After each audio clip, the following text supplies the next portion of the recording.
Tēnā koutou, tēnā koutou, tēnā koutou katoa.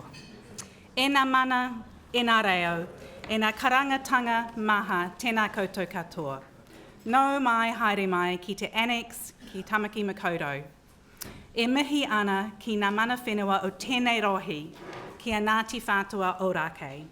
Mō tō rātou kai te akitanga me te whakai ki a hui hui tātou I runga I tō rātou whenua rangatira.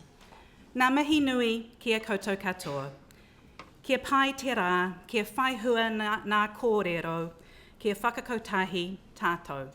Mō te painga o te iwi whānui. Ko Kate Hannah taku ingoa. Ko au te stakeholder lead, te Aotearoa Retirement Commission. Welcome to the launch of the 2025 Review of Retirement Income Policies, a roadmap to a better retirement for all. Nau mai, haere mai, e te rangatira mā. A special welcome to our distinguished guest, the Honourable Scott Simpson, Minister for Commerce and Consumer Affairs, the Retirement Commissioner Jane Wrightson, and all our panellists today. Before we get started, I'll just lead you in our karakia, the Te Aotearoa karakia. Feel free to join in. Colleagues will, I'm sure. Tuia I tūronga, tuia I rāhau, tuia I roto, tuia I wāhau, tuia ki te Aotearoa, kia whaihua ki ora, haumi e, hui e, tai ki e. So I'd like to welcome now the Honourable Scott Simpson, Minister for ACC and Minister for Commerce and Consumer Affairs. He's been the Member of Parliament for Coromandel since 2011. Minister Simpson brings extensive business and commercial experience to his role, having previously served as CEO of the Make-A-Wish New Zealand Foundation and as General Manager for several New Zealand businesses. Scott's based in Hauraki, Thames, a place that's very dear to my family's heart too, and his connection to the Coromandel runs deep. His family has cultivated farmland in the region for 4 generations. We're really, really delighted to have Minister Simpson here today. He's really passionate about improving the lives of New Zealanders, and that's what today is all about. And we're delighted to have him here to welcome you all to this launch of the 2025 Review of Retirement Income Policies.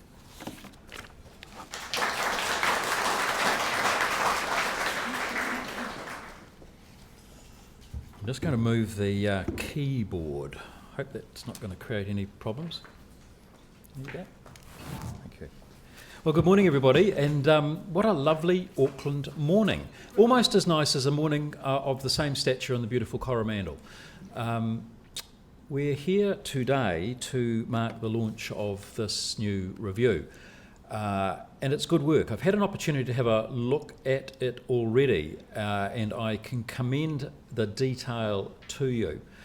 I know that my work as a constituent MP in the beautiful Coromandel, that a secure retirement is actually what we all aspire to. And why is that particularly important to my constituents in the Coromandel? It's important because at the last election, the Coromandel had the largest number of plus 65 voters of any in the country.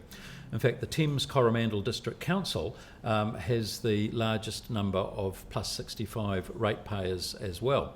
So these are issues relating to retirement that are very focused for me as a Member of Parliament, but also in my role as Minister of Commerce and Consumer Affairs.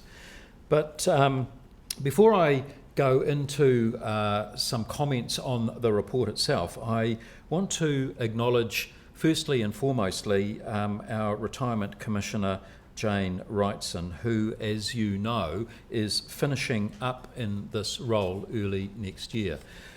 Jane's been in the role since 2020, and I think she has been a staunch, vocal, articulate champion for improved financial capability across the sector and for better retirement outcomes for all New Zealanders during her tenure in this role. Jane's leadership actually has made a tangible difference, and that's a great commentary actually. Often there are people who fill roles who at the conclusion of their term of office can actually not point to a tangible result or an outcome. That's not the case in Jane's situation. Hers has been one that has been unrelenting. For instance, the work that she has been focused on in terms of reform in retirement villages legislation and positioning on that front has been greatly valuable. I have been very heartened by her staunch advocacy for a new revised initiative in terms of financial literacy in our schools. And as one who had the benefit of a lady coming from the bank each week and collecting my 5, 10 and 20 cent pieces and writing them in a book when I was at primary school and teaching me and my generation the value of basic financial literacy, I am delighted that from term 1 of next year, aspects of basic financial literacy will be returned to our education curriculum. I also want to thank the team at the Retirement Commission. It's a relatively small team, but they punch above their weight. They do very good work, often with the resources that they have. It's a bit stretched sometimes, but they actually do. Stop smiling so broadly, Jane. It was a grimace.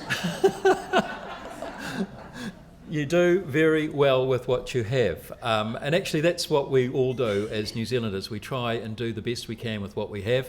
And that's, I think, tangibly evidenced in the Commission.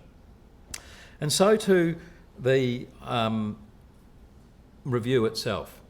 Some high-level observations from me, and they're just high-level because I want you to go away and read the review in detail and form your own views, your own conclusions and your own conversations about where the review itself might lead.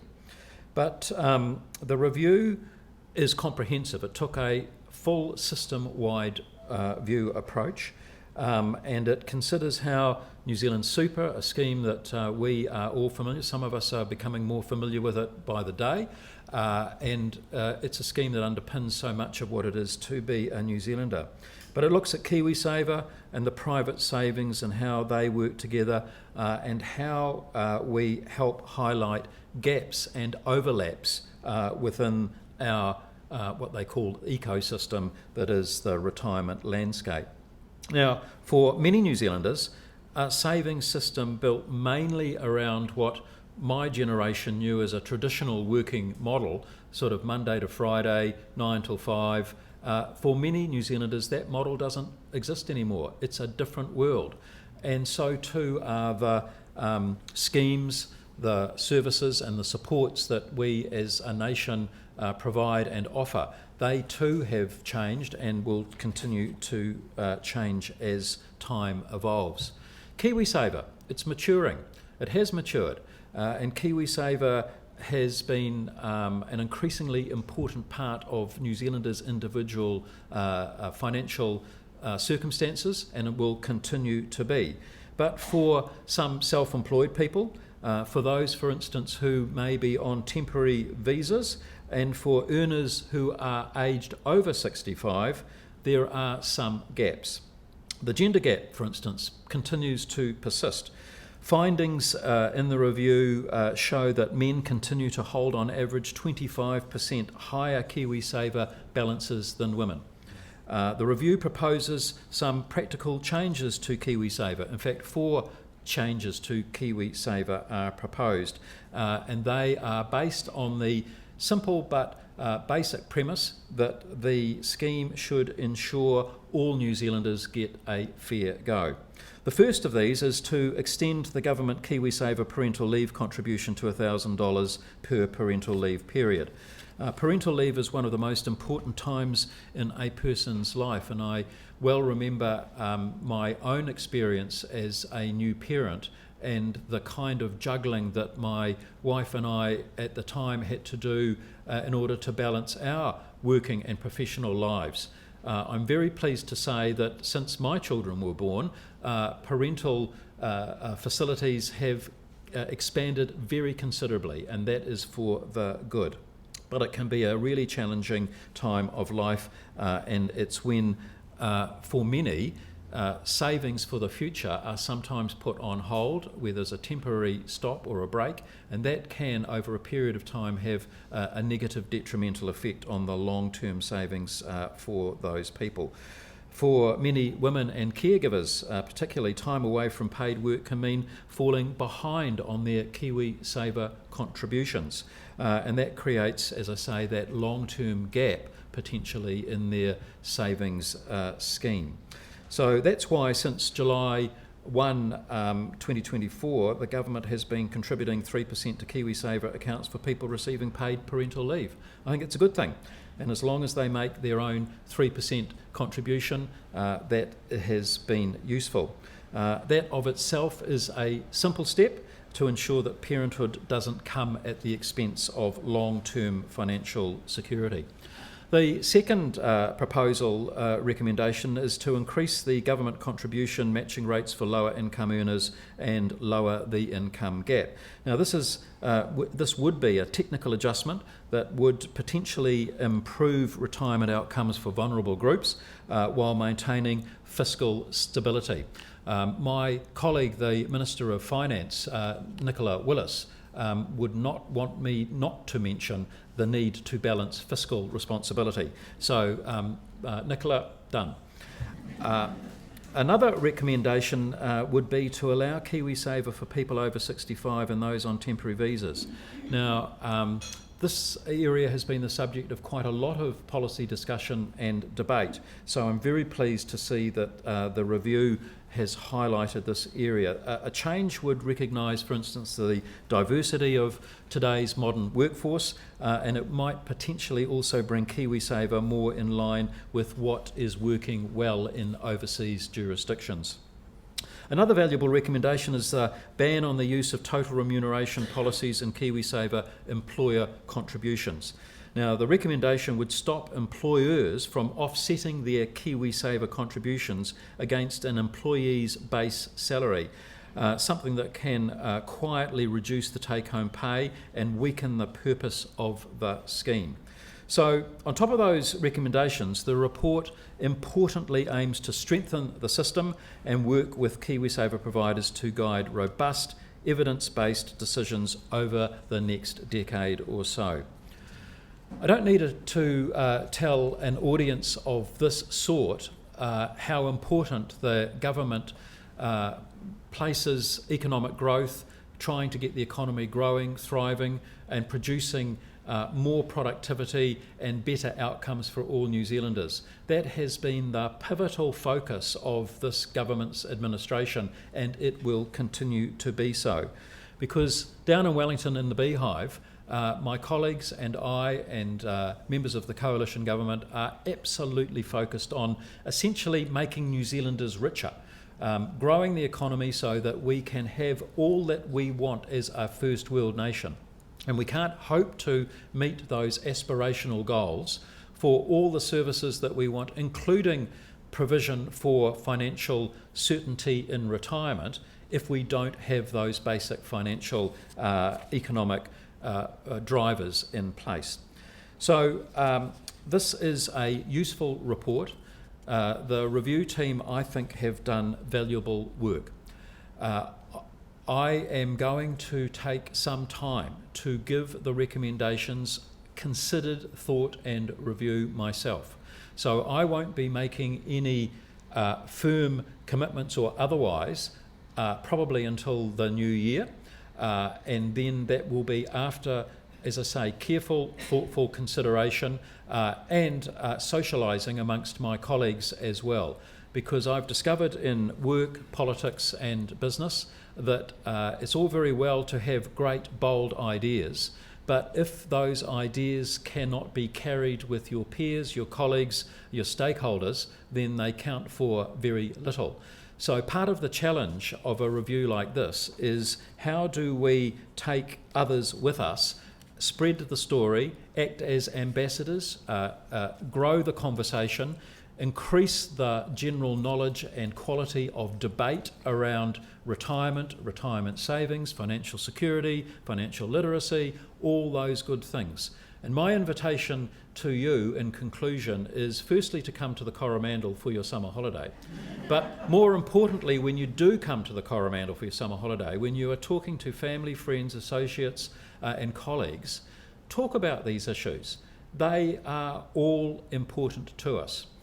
I want to finally finish with some sage advice that I received from a woman who had recently turned 100 years old. It's one of the great joys of being an MP is that from time to time you get to meet with wonderful people who are marking wonderful milestones like their 100th birthday. And this woman was in Whangamata, a wonderful woman, and amongst other things she played Scrabble each day, competitive Scrabble with a woman down the road. And she told me, I play Scrabble each day with a woman down the road. She's a younger woman, she's 97. And she cheats. The 100-year-old said the 97-year-old has better eyesight. And this particular day, I ended up having a conversation with her, and the sage advice she gave me was when I said to her, well, 100 years, it's a big milestone. It's a very significant milestone. You must have been thinking about it and aware of it for obviously some time. And she said, it's just a number. We are all ageing at exactly the same rate, one day at a time. Thank you very much.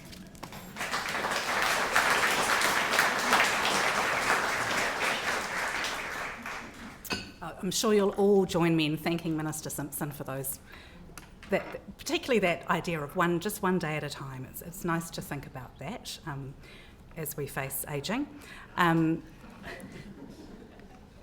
I'm really delighted to now welcome Jane Wrightson, the Retirement Commissioner, to the podium. I was supposed to give an introduction to Jane in her 6 years of wonderful leadership, but the Minister has already done it for us, and she will frown at me for doing so. So there you go, Patrick, I've covered off the introduction to Jane. She really needs no introduction in this audience, but she is here to talk you through her last review of retirement income policies. She's going to outline some key recommendations and set the scene for the panel discussion that will follow.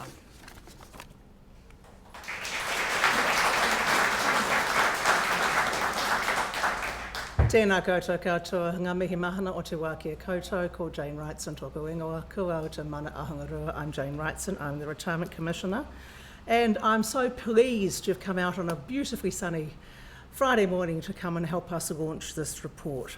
Very special thanks to the Minister for sparing time. Wrangling his diary is a nightmare, so wherever Paul is, who's the diary wrangler, thank you very much.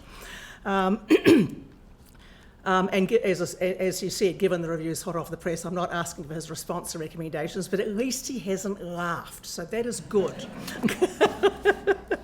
I also want to take the opportunity, of course, to thank the team at Aotearoa for their dedication to this work, particularly Dr. Patrick Nolan, the principal author, Dr. Michelle Reyes, the principal number cruncher, and Katie Mawson, who does things with spreadsheets I can't even contemplate.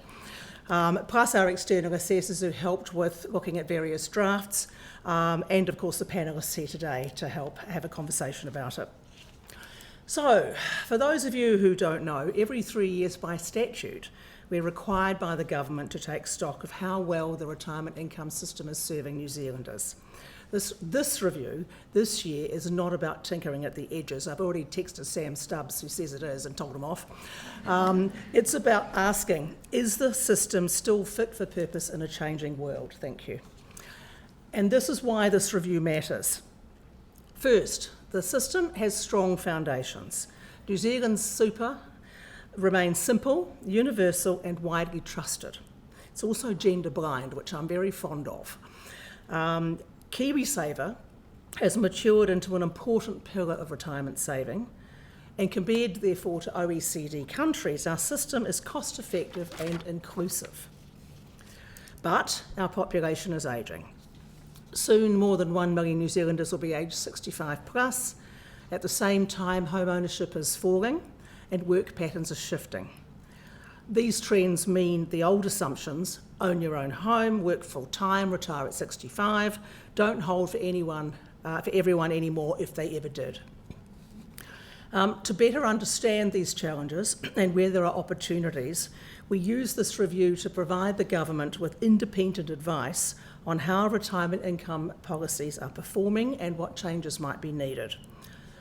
In particular, I take a people focus to add to the fiscal, industry and other lenses. Sometimes the people part of this is forgotten. Because at its heart, the debate around the system is often too narrow. It overlooks the diverse experiences of older New Zealanders and does not fully account for how retirement outcomes vary by gender, ethnicity and employment type. Future generations will face different challenges and opportunities, and responding to these changes will need smart thinking and a new approach. This includes both how we approach policy reform and how we design financial services that support diverse retirement needs. If we can secure a combination of stronger stewardship and innovation, we can maintain a retirement income system that continues to serve New Zealanders well now and in the future. So, who's missing out? Our review confirms again what you already know. Not everyone benefits equally from the system. For example, only 47% of Māori aged 65 plus report having enough to meet their needs. That's 47% compared to 72% of Pākehā. Women and ethnic minorities are also more likely to experience interrupted work patterns and lower lifetime earnings, which impacts their retirement saving. This one floored me when we finally uncovered it a couple of years ago. Men on average have 25% more in their KiwiSaver balances than women, and this gap grows over time and it starts young. And the answer is simple. At the moment it's 3%. Excellent. Should be exactly the same, right? 3% of what? That's the problem. The gender pay gap turns into the retirement savings gap, just like that. And concerningly, about 40% of future retirees, about 600,000 people, will be renters in the future, facing higher living costs and less security. And as you know, NZ Super is predicated on having low or minimal housing costs. We also cover temporary migrants who end up often making a home in Aotearoa. They miss out on tens of thousands of KiwiSaver because of unnecessary exclusions in place. If we want migrants to stay and contribute, we need to provide some building blocks. Who else misses out?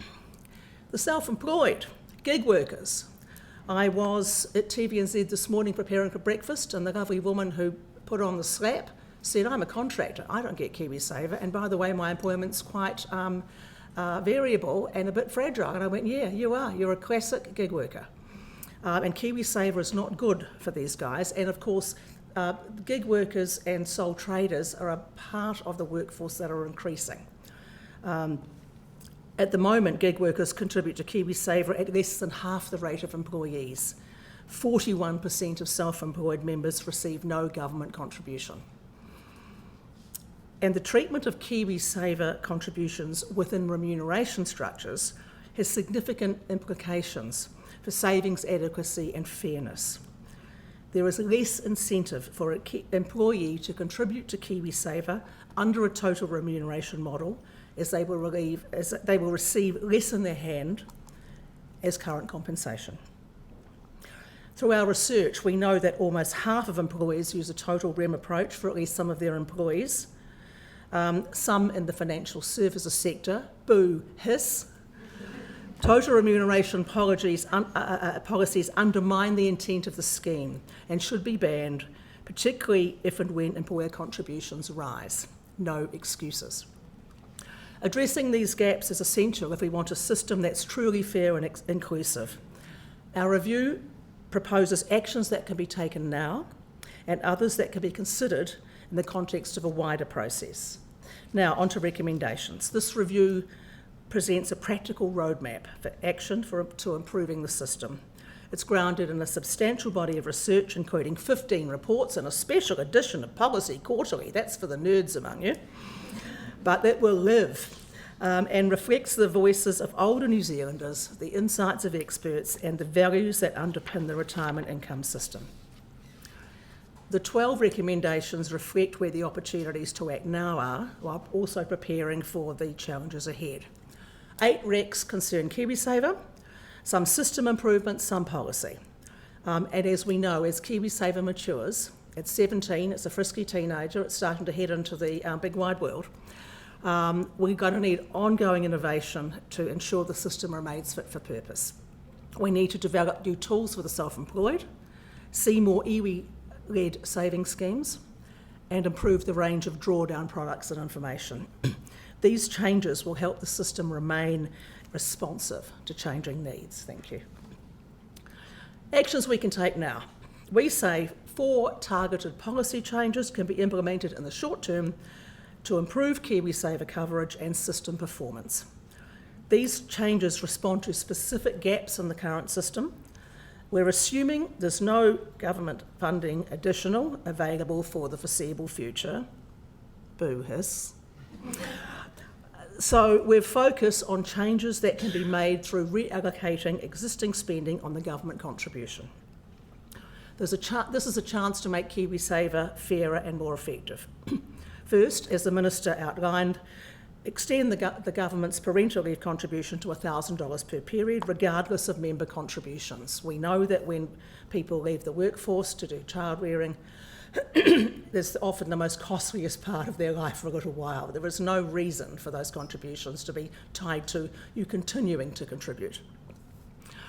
Increase government contributions to low-income earners.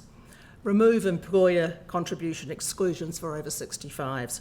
I was astonished to receive a form letter at IR saying with one of our team members who turned 65, you don't have to contribute to KiwiSaver anymore, you can stop now. That made me do a call to Peter Mercy going, oi, what do you mean? They don't have to, but they still can. What is this automatic garbage? We've changed it. It's very good. He didn't know either. And we have to ban total REM so that employer contributions are transparent. Thanks. Next, improve the system. We're identifying 4 system improvements and innovations that can be implemented in the short term to improve coverage and system performance. Crucially, we need better data so we can see trends. We're undertaking a new work stream with Public Trust. It's good to see Glenys here, thank you. As a KiwiSaver supervisor to look at hardship withdrawals trends because we don't know enough about why. We know they're rising. If it's all about poverty, interesting, there's a rationale for that. If it's about other things, or if it's about an argument that says it's my money, give it to me, then we've got a problem, haven't we? And we need to address it. So we need better data. And we want the KiwiSaver balance data included in the government data source of all truth, the IDI, more nerd stuff, but we will get a much better knowledge of KiwiSaver trends if the policymakers and researchers can delve into that data bucket and find KiwiSaver balances as well. We also want to fix payroll processes for parental leave to allow easier contribution processes. If the employer wants to contribute throughout parental leave, it's bloody difficult. Most of them have to do it by a lump sum. It's tricky. It doesn't make any sense. So we're putting the payroll providers as well on notice to go, you've got to make this easier. You just do. And I want to start refocusing KiwiSaver as a retirement scheme by trialling sidecar savings to address the problem of rising hardship withdrawals.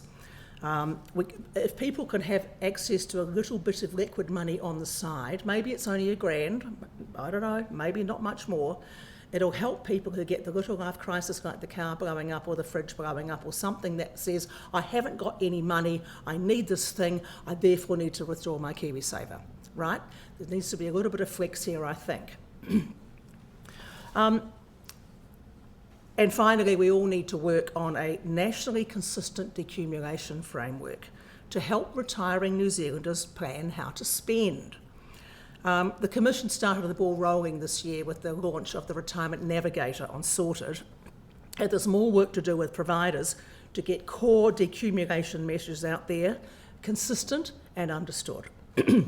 These steps are practical and urgent. They'll make KiwiSaver more inclusive, resilient and ready for the challenges ahead. So, of course, bigger issues remain. And this drives the thinking behind the next 4 recommendations, because the retirement income system is not just about KiwiSaver. Thank you. We've got a stewardship problem. The longer I've been in this role, the clearer it's become to me that the best way forward for New Zealand's retirement system is to get a long-term political accord in place. There are strongly held views across the House, which is entirely understandable, but we must find ways to find broad solutions from these competing tensions. We need to focus on providing certainty for future generations of retirees and encourage sound decision making to stop piecemeal policy change. We're very good at low-hanging fruit, we're not very good at the long term. I entirely understand that the political environment is febrile, but we are trying in this report to provide a path for considering how we might deal to this. So we need political leadership to secure a cross-party accord. Lock them in a room and make them agree on a few things. I won't be there because it will be noisy, but if we can get that, then it provides a formal foundation for collaboration. It helps resolve disagreement. It reduces the risk of policy reversals, which is what is the worst thing that can happen in a system that has to be stable over time. And it will build long-term confidence in a stable system that people can trust. So in other words, the accord is to define and agree on the why. Why is the system here? And what do we agree on? We then need to use this accord to drive the work of a parliamentary working group. It could be a select committee, but it probably isn't. It's probably a special parliamentary group of cross-party politicians to debate and set the strategic direction for a 10-year retirement income roadmap, right? So the accord says we will do this under these principles. The roadmap says over the next 10 years, these are the things we've agreed we want to debate, discuss, progress, get more information on, make it a plan. That's the what. And then the how, we charge a pan-sector group, including industry expertise, to develop and propose agreed practical legislative and operational solutions based on the roadmap agreed by the parliamentarians. That's the how. And it's really crucial we involve the industry in this step as well, so it's not just the officials slogging it out all by themselves. This is a calm and citizen-focused approach that could drive the right long-term change. It's a plan that extends beyond political cycles and takes into account multiple lenses, not just fiscal. Decisions such as whether to change the age of eligibility for NZ Super, or means test it for a period, or make KiwiSaver compulsory, cannot be made without considering the system as a whole. All the parliamentarians I've met who are interested in this area are smart and capable. We need them to work together on this. We need to keep sight of the long game. Short-term fixes won't cut it. We owe it to future generations to make principled, evidence-based decisions now. So finally, this review is a starting point, not an end. The recommendations are practical, evidence-based, and designed to work together as a package. But they will only succeed if we can work together and bring different and diverse views into the tent and hammer out a way forward. The Commission, therefore, is seeking commitment to building a retirement income system that is fair, sustainable, and trusted for generations to come. Nō reira, tēnā koutou, tēnā koutou, tēnā koutou katoa.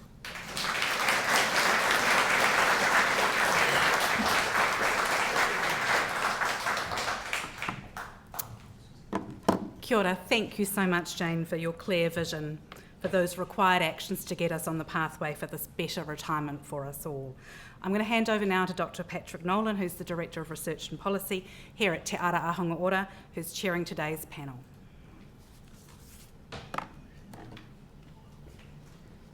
So I'll also invite the panellists, I guess, come up and join us on stage. So as Kate mentioned, I'm Patrick Nolan from the Commission, and you know, what a great couple of speeches. I really enjoyed those, and I think it's... No, but I do think they were a great couple of speeches that sort of outlining the sort of the big challenges we face. And so we're really fortunate to be able to dive into some of these questions in a bit more depth now with this excellent panel. So my job is I'll just quickly introduce the panel, and then I'll ask, you know, one or two starting questions, but basically we'll try and get a conversation going with the panellists. So I'll start off by introducing Antonia Watson, who's the Chief Executive Officer of ANZ. She has over 30 years experience in the professional services and financial services sector in New Zealand, the UK, Australia and Hungary. And I have to say thank you, Antonia, for making the time. I just can't imagine how you must be incredibly busy, so I really appreciate you making the time and for your ongoing support and the support of your colleagues at ANZ for our national strategy. So that makes a big difference. We'll then hear from Anna Marie Lockyer, who's the CEO and Executive Director of Pi Funds Management Limited. Anna brings over 25 years of broad banking and financial services experience, including 10 years in the local and global wealth teams at ANZ Bank, so there you go. And Anna Marie has to be away at 11 because Anna is actually on holiday, would you believe? And so I think it's really going above and beyond to sort of cut into your holiday time just to come and speak on this panel, so thank you very much. That's just awesome.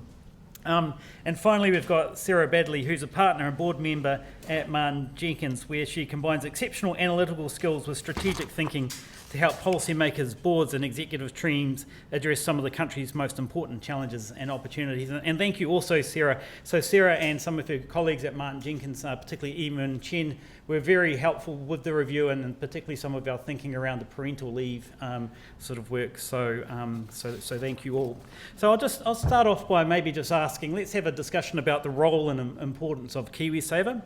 So I'll maybe start with you, Antonia, as a big employer. Can you tell us about the importance of KiwiSaver as an employee benefit? How does it influence recruitment, retention and employee wellbeing? So not only a KiwiSaver employer, a provider of KiwiSaver. And look, I love the fact that New Zealand, after so many years, got up as a matter of policy, has put in a retirement savings schemes. And it's really interesting to watch how it's grown in importance over time. It's a shame that it's $120 billion or whatever it is compared to $4 trillion that our colleagues across the ditch have, and I think that's our opportunity. I'm really supportive of the government's recent moves to start increasing contributions, and I'd love to see that continue over time. As an employer, one of the things that we take really seriously is making sure that our staff understand about retirement and retirement savings, and it fits nicely with our KiwiSaver provider status. So a lot of the campaigns we run recently, we've run one on, we talked a bit about the gender gap. We've run one encouraging women to get into KiwiSaver. And the one thing that Jane didn't talk about, the other piece of data on women, is they tend to be in lower risk funds. So that's yet another thing that's going to change that gap over time. So we've had a campaign that we started in-house and we've moved outside, which is to encourage women to use our KiwiSaver Chooser tool to make sure that they're in a fund that suits their time of life and suits what they want to do with their money and when they're going to need it. So those are sorts of things we can do as an employer. I will acknowledge right here, right now, I just got boo-hissed at by Jane because we are, and I don't want to take up all the time, but we are a total remuneration employer for our managerial staff. And the way I look at it is that makes it, we're talking about managerial staff who are pretty well paid in a financial services organisation, and some of them do choose to save outside KiwiSaver, and I'm okay with that. If Jane's recommendation comes to fruition, I'm absolutely happy to change that. What I do want to make sure happens is that no one gets a windfall from it, because at the moment we treat everyone fairly on a total remuneration basis. I'd hate to see that someone that chose to save outside KiwiSaver for their retirement suddenly gets a windfall of an additional employer contribution. And I think the proof in the pudding, which you alluded to, about the fairness of the system will be what employers do when the 0.5% employer contribution comes in next year. And I think that'll be the real proof of the pudding. But that's my comments in response to my boo-hiss. Well, thank you, Antonia. So Anna Marie, I might pass over to you now to give sort of an industry perspective on the role and importance of KiwiSaver. Thank you. So yes, I'm very fortunate to work with the industry board around KiwiSaver, and it's been really encouraging, obviously, over the last year to see Minister Willis recognise that KiwiSaver exists next to New Zealand Super, that New Zealand Super alone won't be enough in the future, so therefore we need to start making changes towards to improving the outcomes of KiwiSaver. As an employer, I'm very fortunate to have a team in New Zealand, a team in Australia and a team in the UK. And every time when we come around to REM review time, it really points out, I guess, how different our superannuation savings systems are and how The benefits of retirement savings and the growth in those savings are so prolifically different for each of our national teams. So look, I'm really excited to see the discussion started about moving forward, and KiwiSaver is absolutely required. We've seen the growth in ageing population, and to support New Zealand Super into the future. So from an industry perspective, we're very excited to be able to participate in the discussion, and probably would also say to Jane, and I did drop Jane a note, there's a lot of very good recommendations in here. From an industry perspective, the pan-sector working group is a nice way forward in terms of recognising that long-term vision. And maybe it's wider than pan-sector, because it's not just the industry who wants to be in there for benefiting ourselves, but it's employers as well. Great, thank you. And I'll pass over to you now, Sarah. Given you were sort of there at the birth of KiwiSaver, doing policy work in the Treasury and working with Michael Cullen, and so how do you, now that you've seen the scheme evolve, do you think it's sort of met its original purpose and objectives? Yeah, thank you, Patrick. And Jane referred to it as being 17 years old, and for me, KiwiSaver will always be 20. I was one of the spotty Treasury officials locked in a bunker in the Treasury with a whiteboard with the fundamentals and the design of the scheme. And probably what I would say is that it's actually one of my proudest, projects to have contributed to from a public policy perspective. And that's because a lot of the fundamentals have held up. The original objective of the scheme was to have a real shift in culture of our attitude, collective attitude to savings, and also to create a fiscal buffer, fiscal and financial buffer for individuals. And I think that this report brings an incredibly important contribution for us to now understand, some 20 years on, who may not be able to participate in a culture of savings for a variety of reasons, and the real people base focused on that is powerful. And I think the real public discourse and political consensus needs to be around that second point, which is the fiscal buffer and the financial sustainability of the scheme over the decades to come. So, it's with pride that I reflect on the scheme to date and everything that has come from it, and with hope for the future, actually, in terms of what more might come. Great, thanks. And Jane, I don't know if there was any reflections that you wanted to pick up on there, particularly when Antonio's talked about the total REM and Anne-Marie's talked about the sort of the impact of industry. So I don't know if there was anything there. I mean, how do you feel KiwiSaver's performing? Sarah sort of hinted at gaps, so. Yeah, KiwiSaver's brilliant, and we see this, there's a gap around the Gen Xers, I think. So when I started in the workforce 107 years ago, you had large employers with their own schemes, and you had the government with its own schemes, and the little guys didn't have much at all, as far as I'm aware. And then most of those schemes were slowly abolished, and then there was a bit of a gap. And then KiwiSaver turned up, and and I've read the first Treasury review of KiwiSaver 3 years old. I found it the other week, and I was so shocked, because guess what Treasury said? That doesn't work, we should stop it immediately after 3 years, honestly. This is what I mean about different lenses needing to be applied in this space. I should bloody well hope not. So, the report says it's a great scheme, and it is. The portability of it's the most important bit, right? Any of you that have worked overseas know all your messy little pension pots that are just incredibly difficult to get home, and it's just stupid. So the portability is the great thing. The settings need a little bit of work, but the basic model is not broken. In fact, it's really strong. So there's sort of an outbreak of agreement across the panel that KiwiSaver is a great scheme. But is it a perfect scheme? I don't know, Sarah, what do you think? No, it's not a perfect scheme, and nor is any scheme a perfect scheme. I think when we were originally designing it, we did look very closely at international models. We were looking at the Australians and the complexity of their scheme. We were wanting to ensure that the scheme's design really encouraged a new provider sector, which it's done, and that provider sector be competitive and disciplined, and that we were able to ensure that savers got the full benefit of their saving, and that was some of the attributes we looked at. But I don't think we could have foreshadowed, or perhaps we did, but it wasn't our singular focus on how other people experience the scheme.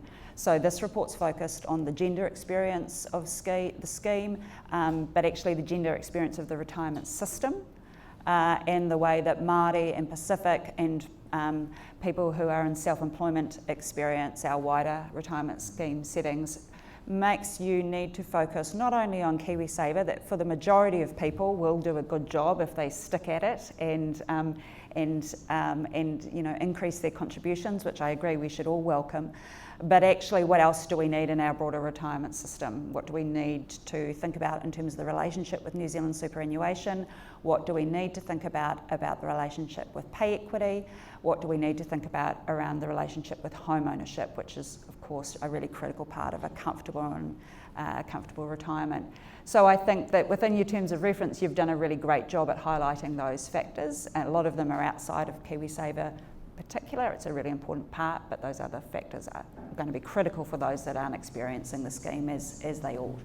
Great, thank you. And so, Anna Marie, you're sort of clutching your microphone like you want to come in there. So what what else do we need? So I think Sarah's made quite a persuasive case that, for the majority of KiwiSaver, there is, sort of, for the majority of people, KiwiSaver works, but, it's not a one-size-fits-all model going forward. So what else do we need? Yeah, I was clutching my microphone so I can head off on holiday. But look, the reason I'm here today is it's so important to me, and it's a topic that I'm really passionate about. I was walking from the ferry this morning to this building, and on the way I saw two groups of 65 plus people. One group were huddled in the corner with their bags and their supermarket trolleys and were sitting on the side with nothing. The other were a group of 65 pluses who were off on their dolphin and whale watching tour for the day. They were nicely dressed, they had their bags and they had smiles on their faces. So for me, the decisions and the discussion that we're restarting today, and we're looking at where we're going on the way forward, are so critical to creating that long-term plan for the future. So I agree with Sarah, it's absolutely not perfect, it's not broken, the foundations are there. But the decisions that we make today will influence the outcomes for those 20 people that were standing at the bridge when it opened, who were all working, and they were aged between the age of, 18 and 50. So KiwiSaver is critical to what their future will look like, and whether they're going to be part of the group on the left or the right going on the dolphin and whale watching tour. And that's really just, metaphors for the direction that we're heading. I think the other thing I would say too is around, there's a lot of discussion. How do we turn that discussion into action? And how do we create this long-term vision to allow us to make changes with transparency, trust and confidence for New Zealanders? And that's probably the most important thing, that if I can leave a legacy with the system and discussions, that I'd like to see. Great, thank you. You're definitely on the working group. So, Antonia, I'm thinking particularly with your work with Global Women, there's sort of some of these issues that KiwiSavers might not be working as well for other people. I don't know if you had any thoughts on particularly what else do we need? Well, some of the things are in the hands of employers and employment policy. So, we pay 6 months full pay for parental leave and pay KiwiSaver contributions for the full employer KiwiSaver contributions for the full parental leave we pay to over 65. So some of those ideas and the recommendations about just how we can make sure that we get a bit of that equity and solve some of those gaps, which are, that there is still a motherhood gap. We talk about it at Champions for Change, which I've just stepped down from the board actually. And so thinking about times like parental leave, thinking about the overall gender pay gap, think about just how we make it easier for all our families and all our parents to balance work and home life.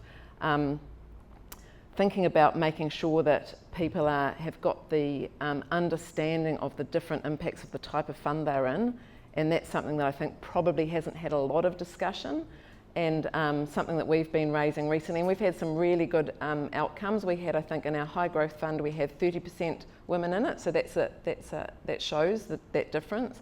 Since we've been doing our outreach, that's improved to 40% women.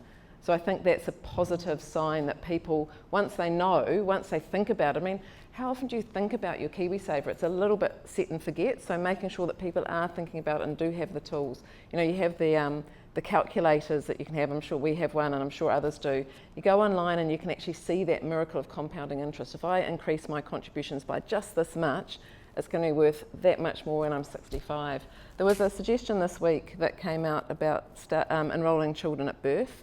One of the things, I don't have children, but we have 2 godchildren, and we put $50 for each of them a month in a retirement savings account or into a managed fund. And watching what that meant and then for their 21st birthdays we stopped, which is a lovely present for them. But you know, having younger people understand the miracle of compounding interest is quite powerful, and you can only see it work when you've seen it work. And having an interest in getting that interest at a young age in money, I was lucky. My mother taught me about the miracle of compound interest, and I'm not sure many other people will be able to say that their mother did that. So all those little things, all those little ideas and very supportive of the recommendations in general, I think are helpful. I do think that things like compulsion and increasing employment savings over time and retirement contributions over time are important. But I do agree with Jane, it's a big, much wider conversation. It'd be wonderful to get a cross-party, cross-industry, you know, all the experts in a room to get some agreement on where we go forward with this. The entire super system, because we've got the super that we get at 65, and we've got the New Zealand Super Fund, and we've got KiwiSaver. I don't know, Jane, if you want to come in on that, as the Minister mentioned, you've done a lot of important work in this space and financial capability. So Yeah, I only want to say one thing, which is around the work that's been done with the curriculum for financial education in schools, which the Minister mentioned. We've been working very deeply with the Ministry of Education on this, and my learning lead over here, Yasmin, the one with the pink hair, you can't spot her at all, has been up to her armpits and working so that the maths and social sciences piece of the curriculum teaches financial education in a way that makes sense and in a way that we understand and in a way that is completely, is pedagogically very sound, right? We've just in the last month, I think, got compound interest as part of the financial maths ticket, and social sciences not yet. There is KiwiSaver and compound. Yeah, so the compounding interest, they're going to get taught it. Isn't it amazing? I didn't understand what compound interest was till about yesterday. Great, thank you. Well, that's great. So Anna Marie, you mentioned about how we get decisions made and how we start to turn these discussions into decisions. I don't know, what was behind your thinking there, and you know, and have you got any tips as well? So, Well, I think behind my thinking is a man at the front of the room here. He's going to read and he's going to think about the outcomes from here. He's going to engage with his colleagues. He'll probably engage with the industry too, I would hope, as he works through these. We've seen the benefits of industry coming together with government to make decisions that are right for New Zealanders in the past, and this is a really critical topic for us all. So I'd probably just build a little bit on what Antonia said too around the compulsion and the increase in contribution rates. And I appreciate it was touched on very briefly in the report, and I understand the reasons it was touched on briefly in the report, because we need to solve some of the wider systemic and functional issues to turn discussion into action to get there. So very supportive of getting there, but making sure that we have the right people in the room talking to the right people to allow improvements in the system. Yeah, so everything is so interlinked, that's the thing. So of course providers want compulsion. I'm a little less enamoured of it. I wouldn't die in a ditch over it, but it would create problems. So if you made it compulsory, then you've got to be really careful around things like get out of jail card free things like sidecar savings when people get into trouble. So you can't just make one tweak and not expect there to be ramifications. So this is really systemic stuff, and it's tricky. And it's debatable, and there'd be some vigorous arguments, but it's not that hard to solve. I keep saying we are only a country of 5 million people. We do not need to make it as hard as we do sometimes. great. Antonia, did you want to come in on that? Or? No. Sarah does. Yep, there we are. Good, fair enough. I'll come in on it. Yeah. I mean, we are a country of 5 million people, and often when we're thinking about these big kind of existential issues, we forget that we are part of a global world, and all developed countries are grappling with this issue of ageing populations and the financial sustainability of retirement savings. And actually the report, I think, does a great job of laying out the metrics that actually, you know, let's give ourselves some credit. We actually are doing okay. And for me, this is about a future orientation around how we ensure that my retirement is not unduly paid for by someone who is about 18 or 19 now, when actually I should be fine. And for me, it's around the bigger issues about intergenerational wealth transfer, about ensuring that we're investing at the right stage in life course. I'd probably take a little bit of issue with Antonia's comments around ANZ's experience of women being in a lower risk investments might be true for the data you have, but from the data we see, it's actually not the case. Women participate very actively and make good active decisions across the board, and actually it's the cumulative effect of the life course stages over time that contributes to the difference at the end. And I do share our data. Yes, well, I suspect it's because you're a default scheme, but there's I think that we need to try and lift people up and out of these issues, and to think not in the 3 year, even not in the 10, but the 20 and 30, because that's actually where the big choices will come between, you know, health spending, aged care spending, the fact that, you know, at the moment our working age to old people ratio is fine, but in 2050, as your report quite rightly points out, it's not looking so good. In 2065, you know, one in two will be over 65. So I'm a fan of a big, proper conversation and lifting it out of the short-term political consensus and into the broader social consensus. There's its name, a big, proper conversation. I wouldn't put an economist on the comms, just quietly. Well, thank you, Sarah. That's actually useful. We've only got a few minutes left, so that's a nice prompt for what I wanted to ask as the final question. In the conclusion of the review, we have a slightly different approach. We sort of imagine it's 2050 and we look back. And so I want to ask all the panellists to imagine it's 2050 and you're looking back. So what do you wish that we would have done over now and over the next 25 years? So maybe I'll start with you, Sarah, and we'll work this way up the panel. I actually spend quite a lot of time thinking about 2050 because I will be right in the zone of active retirement myself, and I hope that it will be active retirement. And so by 2050, I do suspect that people will be working well into their 70s. We need them to actually keep working well into their 70s. They'll be living good, healthy lives. I think hopefully we'll look back and KiwiSaver would have served the majority, and the money that we have available is really being well targeted for those that haven't been able to experience KiwiSaver, and we can really ensure that there's a good level of support that those who have fallen through the gaps in our society, so that everyone's got a really prosperous, sustainable and uplifted retirement. And I'll see you at the beach. Yeah, I couldn't. I agree with all that. I think, you know, if we can sit in 2050 and look back and think we had this great product, whatever you want to call it, product or saving scheme, it's meant that New Zealanders are in a much better position than they would have been otherwise. We've seen 25 years more of saving. We've seen some of the inequities reduced. I mean, I liked the fact that Jane was spending the government contribution on some of her tools, because it's not going to change my retirement to get $250 a year.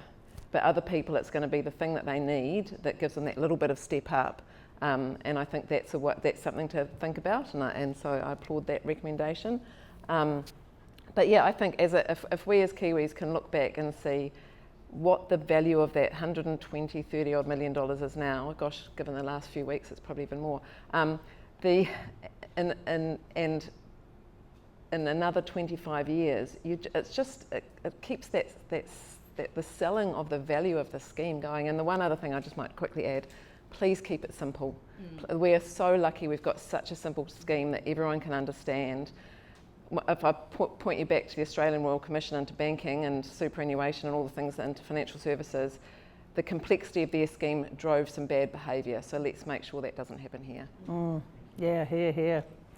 I would just like us to be dealing with new issues in 2050, not same old, same old. In 2050, my oldest daughter will be my age now. My hope for her is that this discussion won't be going on, that she will be financially confident, the gender retirement gap will be smaller than it is today, her contribution rates will be 10%, and there will be a Minister of KiwiSaver going, you know what, we created a long-term vision and we've got ownership of this across government and across several governments, and we're treating this as a 60 to 100-year asset, not a 3-year decision-making tool. Great. Well, thank you. Well, unfortunately, time is, one of these things we can't, avoid, and so we have run out of time. But I just really wanted to thank the panel, and I felt that was a really good, optimistic note to finish on. The reality is we are in a strong position, and we can actually make that positive future happen if we can get the next sort of decade or so right. So that's really exciting. So if you could all just join me in thanking the panel, and I'll pass over to Kate.